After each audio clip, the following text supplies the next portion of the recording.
Hello ಎಲ್ಲರಿಗೂ ಶಿಲ್ಪಾಸ್ ಕಿಚನ್ಗೆ ಸ್ವಾಗತ. ಇವತ್ತು ನಾನು ಮೊಸರು ಅವಲಕ್ಕಿಯನ್ನು ಮಾಡ್ತಾ ಇದ್ದೀನಿ. ತುಂಬಾ ಈಸಿ ಮೊಸರು ಅವಲಕ್ಕಿ ಮಾಡೋದು. ನೋಡಿ, ಇವಾಗ ನಾನು ಒಂದು ಸ್ವಲ್ಪ ಅವಲಕ್ಕಿಯನ್ನು ತಗೊಂಡು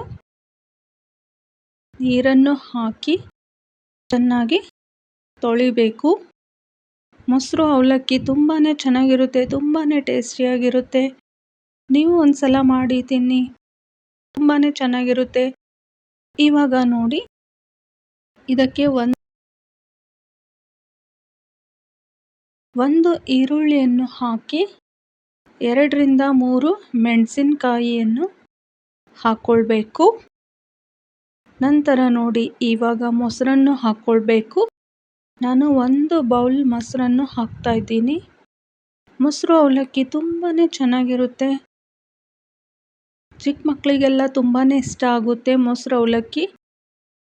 ಒಂದ್ಸಲ ಮಾಡಿ ತಿನ್ನಿ ನೋಡಿ, ಮತ್ತೆ ಮತ್ತೆ ಮಾಡಬೇಕು ಅನಿಸುತ್ತೆ, ಅಷ್ಟು ಚೆನ್ನಾಗಿರುತ್ತೆ. ಇವಾಗ ನೋಡಿ, ನಾನು ಮೊಸರು ಅವಲಕ್ಕಿಗೆ ಈರುಳ್ಳಿ ಮೆಣಸಿನಕಾಯಿ ಹಾಕಿ ಮತ್ತು ಇವಾಗ ರುಚಿಗೆ ತಕ್ಕಷ್ಟು ಉಪ್ಪನ್ನು ಹಾಕಿದ್ದೇನೆ. ಹಾಕಿ ಚೆನ್ನಾಗಿ ಮಿಕ್ಸ್ ಮಾಡಿಕೊಳ್ಬೇಕು. ನೋಡಿ, 10 ನಿಮಿಷದಲ್ಲೇ ಮಾಡ್ಬೋದು, ತುಂಬಾ ಈಸಿ ಇದೆ.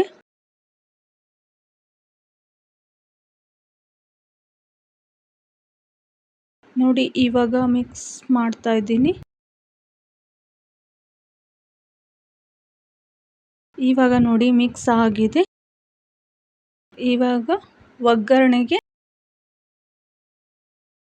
ನೋಡಿ 2ರಿಂದ 3 ಸ್ಪೂನು ಎಣ್ಣೆ ಹಾಕ್ಕೊಂಡು ನಂತರ ಕರಿಬೇವನ್ನು ಹಾಕ್ಕೊಳ್ಬೇಕು.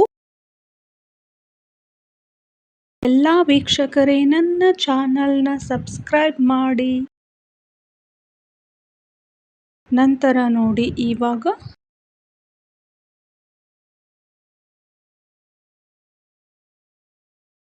ಸಾಸಿವೆ ಮತ್ತು ಜೀರಿಗೆಯನ್ನು ಹಾಕ್ಕೊಳ್ಬೇಕು.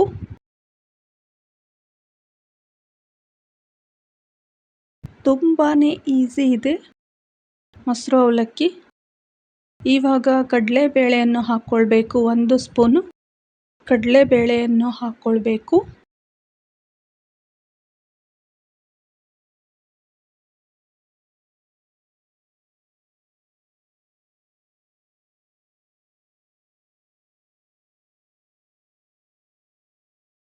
ನೀವು ಮನೆಯಲ್ಲಿ ಮಾಡಿ ತಿನ್ನಿ, ಹೇಗಿದೆ ಅಂತ ನನಗೆ ಕಮೆಂಟ್ ಮೂಲಕ ತಿಳಿಸಿ.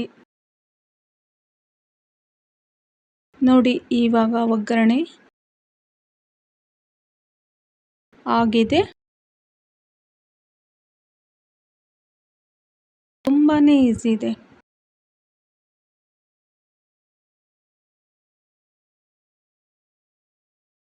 ಮೊಸರು ಅವಲಕ್ಕಿ ಮಾಡೋದು. ಇವಾಗ ನೋಡಿ, ಅವಲಕ್ಕಿಗೆ ಒಗ್ಗರಣೆಯನ್ನು ಹಾಕಿ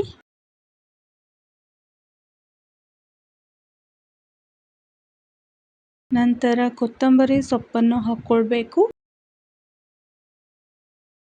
ಇವಾಗ ಚೆನ್ನಾಗಿ ಮಿಕ್ಸ್ ಮಾಡಿಕೊಳ್ಬೇಕು.